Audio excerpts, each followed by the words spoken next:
Hey, what's happening, guys and gals? It's Luke, aka K-Wing. How's everybody doing tonight?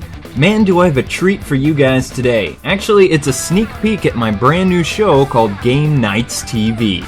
Without giving too much stuff away, the show consists of a format like video game TV shows of old, but will still stand out compared to all the other video game shows on YouTube and G4 today. This project has been worked on like you wouldn't believe since March of this year and even before, and it will be something 100% original and different than just straight K-Wing or Game Nights reviews. The segment I'm showing you guys today is called Games That Still Pwn. But before we get to that, I would really love your guys' feedback and for you to head over to the Game Zone forum site under the Game Nights TV tab and drop us a line. Write some comments, offer suggestions, and let us know what retro game you think should get a tribute in the next episode marked for July. Just so we're clear too, the pilot episode for Game Nights TV will launch this weekend on GameZone.com. And that's all I have to say, folks. Keep in mind this is strictly a pilot and all the effects that you're seeing is still in beta form. They will not be ready fully until July. That being said, I hope you enjoyed this exclusive sneak peek. This is Luke. My catchphrase as always is God bless and happy gaming. Thank you so much for watching, and until we meet again, gamers, enjoy!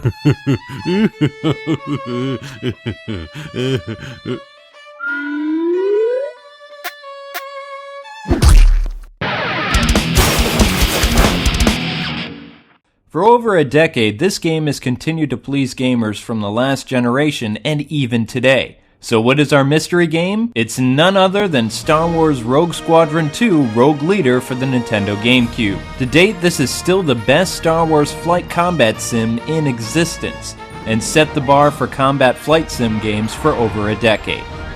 I mean, what's not to love about this game? Awesome music, amazing sound effects, excellent voice acting, and graphics that still make us say wow. Barreling down the trench of the Death Star, escaping Hoth, or just battling it out in space, the graphics are most impressive. But what's at the heart of what makes this game still epic today? The gameplay, of course. Like never before, players felt like they were sitting in the cockpit of an X-Wing fighter. The controls were smooth as glass and perfect. Unlike its predecessor, Rogue Leader allowed players to command your wingmen in a similar approach to that of the PC Star Wars flight sim games. This feature, along with other bells and whistles, made this game stand out from other combat flight sims back then. The dogfights were astounding in this game, and the combat was 100% better than the original.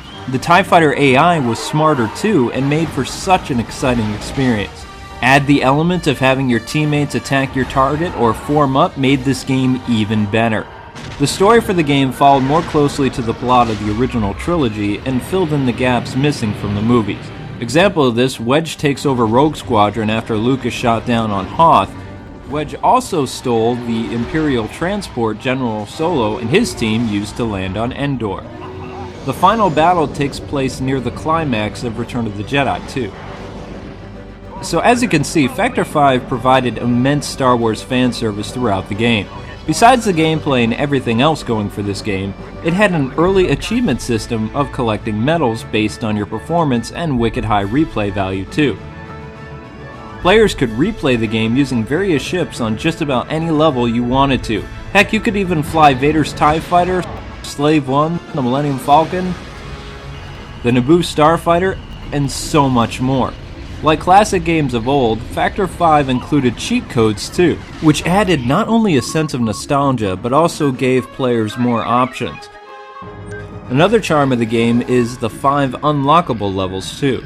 Like the famous Death Star escape level where Luke has to man the Falcon's turrets blasting TIE fighters, or flying through the asteroid field with the Millennium Falcon.